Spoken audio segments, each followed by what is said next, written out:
Hello, everybody. Well, Super Blind Man back again. I'm here to answer a comment made on my in my inbox thing there. Hold on. Okay, now I was asked, what way are the golden ear speakers crossed over? And this is a great opportunity to talk a little bit more in depth about crossovers, what they do and what it means for you, because that's a very important question. So let's go ahead and answer that question first by stating these are a three-way crossed over speaker. At the top, as you'll see in my previous videos, and you can go ahead and look in there, at the top of the speaker here, there is a diapolito array. Okay, so there are MTM meter, what? Okay. Mid-range tweeter mid-range configuration. Okay, meter. All right, so it's a miter configuration. All right, so either way, you have your mid, tweeter, mid, in a diapolito array. Those both sound exactly the same because they are hooked to the same part of the crossover, no doubt, which reproduces mid-range, sound. So they're primarily a mid-range. They go a little bit below mid-range, but they're primarily mid-range with the tweeter. So that's two-way. And then, of course, you have your bass section, which is controlled, which obviously is a three-way crossover, so that you do have that bass section. But then that part, excuse me, is amplified, right? So the bass part of the speaker is amplified, but there is still a crossover in there dealing with that, and it splits it out three ways. Okay, so you have a three-way configuration here. Now, let's talk about this a little bit. Oh man, excuse me, my freaking nose. Okay, so you have a three-way configuration here. Most speakers nowadays are three-way or smaller.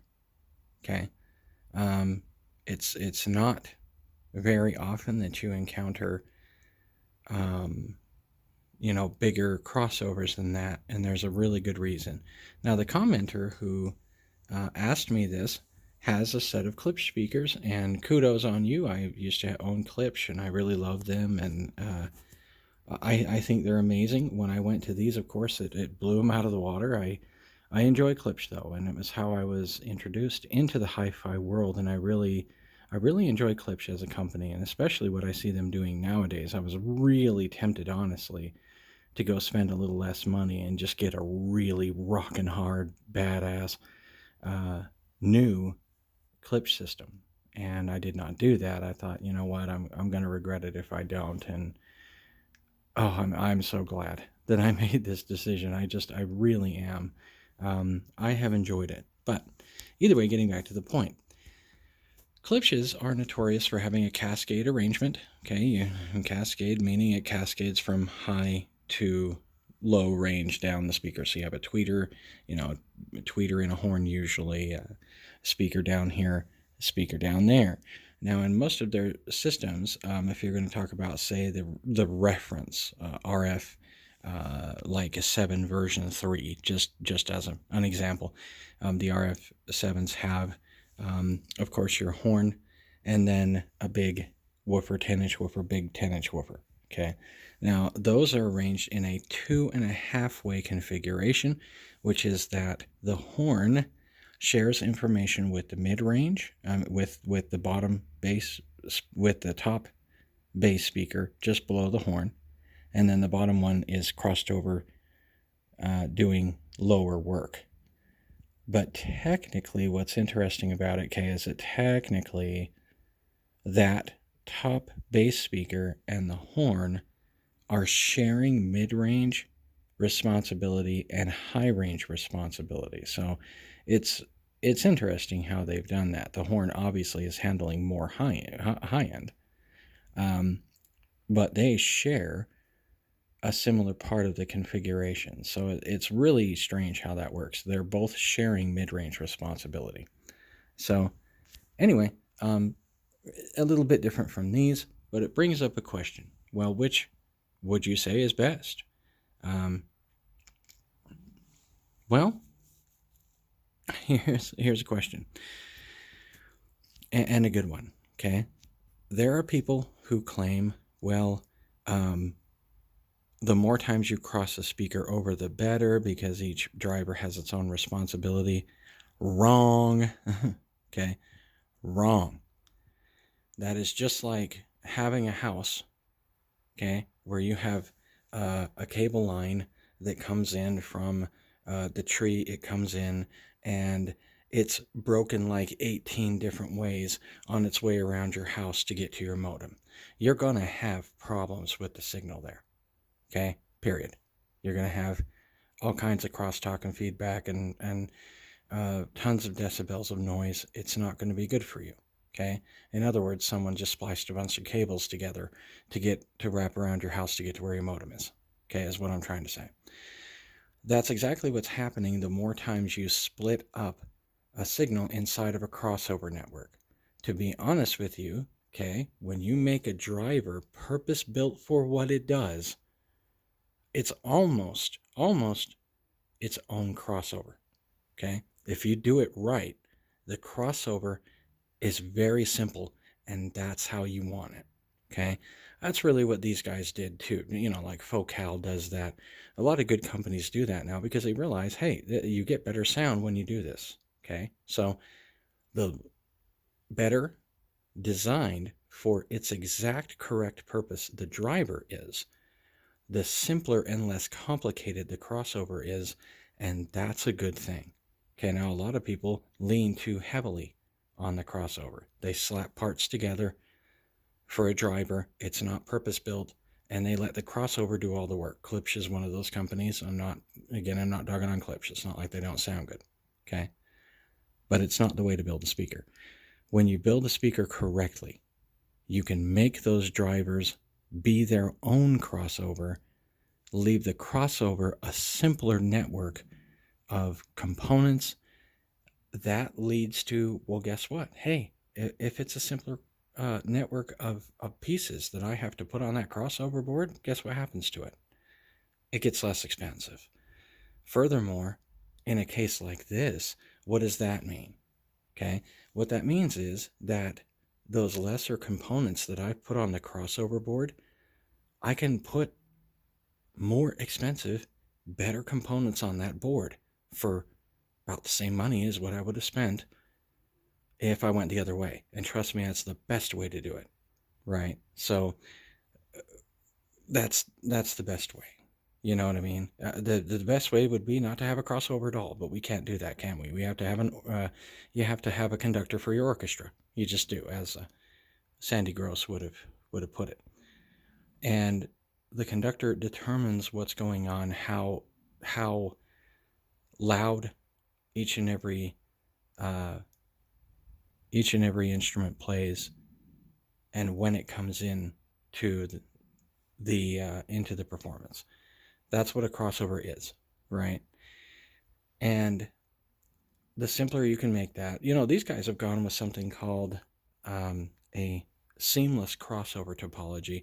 And what this has done is reduced the amount of crosstalk and thermocoupling across the points on the board and of course the configuration itself. You get a lot less crosstalk between components.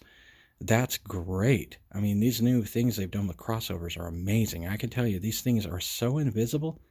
So invisible. If you're in the dark, you would have no idea they were even in the room. That's a speaker. That's a speaker, right?